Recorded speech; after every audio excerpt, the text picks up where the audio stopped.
By now, you've probably heard the story of Brandon LaRoque, who lost $3 million in XRP when he accidentally used Ellipal's hot wallet, thinking that it was their cold wallet. Well, now something even more interesting is happening.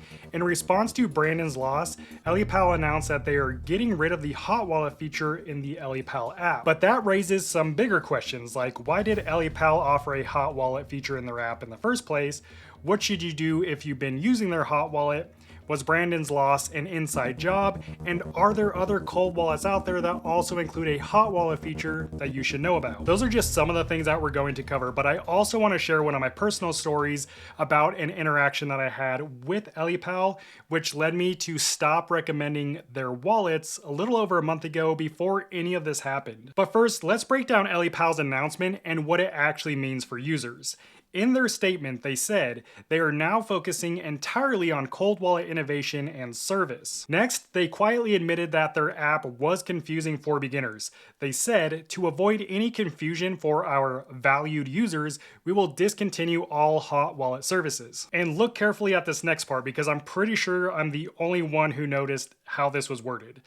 We kindly ask users who are currently using a hot wallet, not our hot wallet, not Ellipal's hot wallet, but a hot wallet, to transfer their assets to a new wallet address, preferably on a cold wallet, Titan Series or X card, to ensure maximum protection. So really this message is just an attempt to promote their own wallets. And look, I get it, they're a business, there's nothing wrong with promoting your products, but the way they went about this, it just seems so disingenuous. And you'll understand exactly why I feel this way in a bit. Now, to be clear, the Ellipal app is not going away. They're just removing the function in the app that allows you to set up a hot wallet. So if you're currently using an Ellipal cold wallet, this isn't really going to affect you. If for some reason you are using Ellipal's hot wallet, just know that you'll have to use a different hot wallet. So you'll just take your seed phrase and enter it into, whatever other hot wallet like MetaMask or Rabby or Trust Wallet, whatever it may be. But Ellipal removing the hot wallet section does not affect your crypto. Your crypto exists on the blockchain, not in Ellipal's wallet. That said, anytime something big and negative like this happens,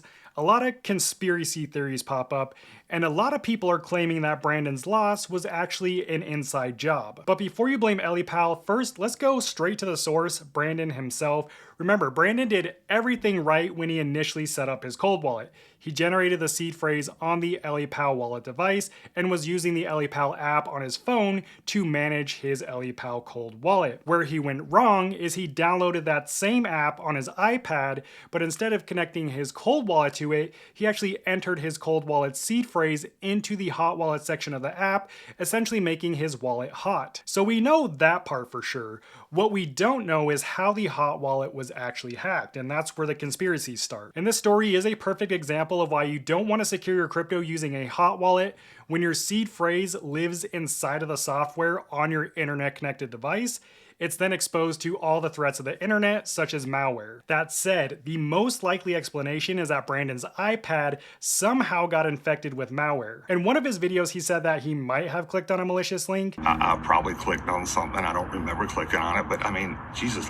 He also mentioned that he got a bunch of fake text messages claiming that his Coinbase account was hacked. Like you guys, I get like 3 to 5 text messages a day saying your Coinbase account's been hacked. But he doesn't actually know if he ever clicked anything, so it's hard to say if this is pure user error or if this is something maybe malicious from within Ellipal. That said, since Ellipal's app is closed source, it is possible that there is a backdoor in the app that no one would ever know about. Of course, there's no way to prove that, and I'm not making that claim. I will say this, Brandon made the initial mistake of entering his cold wallet seed phrase into the hot wallet, so that part for sure is user error. So it's not unreasonable to believe that maybe he made another mistake later on and clicked a malicious link, which ultimately compromised his hot wallet. This is exactly why understanding the fundamentals of crypto is so important, like how seed phrases work, the difference between exchanges, hot wallets, and cold wallets, and how to manage your keys effectively. You should know all of this before you ever buy crypto. Unfortunately, you don't know what you don't know, so for most people who are just getting into crypto, this mistake is understandable. And that's exactly why having a hot wallet feature built into a cold wallet app can be such a risk, which is why Ellipal's removing it. Okay, now before I tell you about my personal interaction with Ellipal that led me to stop recommending their wallets, First, I want to warn you of other cold wallet apps that have a hot wallet feature in them. Ellipal, which they're getting rid of there soon, OneKey, and SafePal. Now, before you freak out, that doesn't automatically make those wallets unsafe. All you have to do is not enter your seed phrase into the app. It's really that simple. Also, unlike Ellipal, OneKey and SafePal's apps are 100% open source, so the community can verify that they're safe to use. That said, if you are looking for a cold wallet that doesn't have a hot wallet feature in the app, I linked one of my favorite cold wallets down in the description along with a discount code and my full user guide if you want to check it out. All right, now let's rewind a bit because like I said, I stopped recommending Ellipal a little over a month ago before any of this stuff happened, and I have mentioned this publicly multiple times since then. So I have direct communication with Ellipal's team, but I rarely ever talk to them. But recently they sent me a random email claiming that a popular hardware wallet brand, Ledger, had been affected by a recent attack. But that claim was completely false. They just wanted me to promote their wallets using that story as leverage. So of course I called them out immediately and I told them I don't feel comfortable recommending their wallets anymore because of this deception. At first they gave me a little pushback and kind of dodged me calling them out. So I pressed them even further and I asked them, did you or did you not claim that the recent attack you mentioned affected Ledger wallets? In response, this person claimed that they were talking about the older Ledger models as an example, which still didn't make any sense because they never mentioned old models in the first place.